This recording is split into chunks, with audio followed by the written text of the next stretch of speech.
Now let's take a look at the customer experience scope and talk about the 5 segmented areas within the customer experience. And the comprehensiveness of the customer experience spans across business segments in both the direct and indirect manner. And as you're looking at the screen, you should see a list of the business partitions that impact the customer experience. And that is process area, resource area, perception, product, and interactions. Now, the business areas of the customer experience framework is like a Jenga tower or a set of dominoes. If there's a breakdown in one, the entire customer experience framework fails.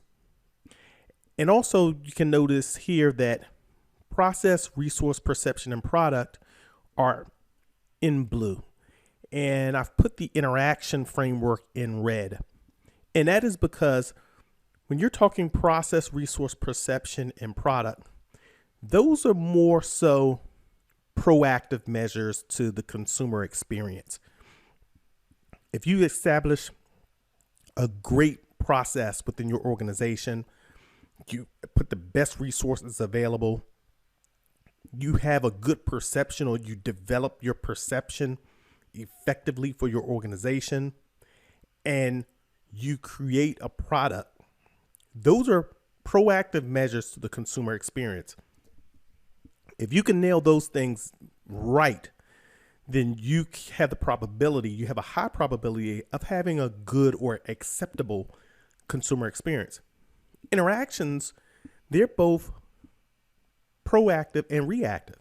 The interactions start, and that's where you're talking about the customer service aspect of the consumer experience. That's where or it can be within your user interface, your user experience. That's where you're engaging the customer, which can be in a proactive manner in order to uphold your consumer experience. But then there's also that engagement or that interaction that occurs when things go wrong, right?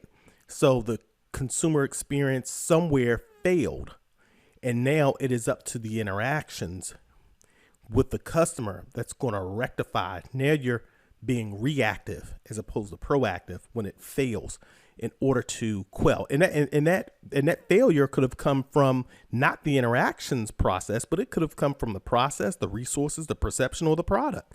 But it is the interaction that has to both be proactive and reactive within the customer experience framework. And this is just a pyramid view of what we're talking about. We're talking about process. Your process is going to be your foundation. And we're going to talk in detail about each of these segmented areas, but your process is going to be your foundation. Then you're going to build upon your foundation with your resources. And again, we're still in a proactive mindset. Your perception, you're going to build out your perception. That's also going to be proactive. Then you're going to have your product. And then finally, you're going to have your interactions. And your interactions is going to be both proactive and reactive, as we've previously discussed.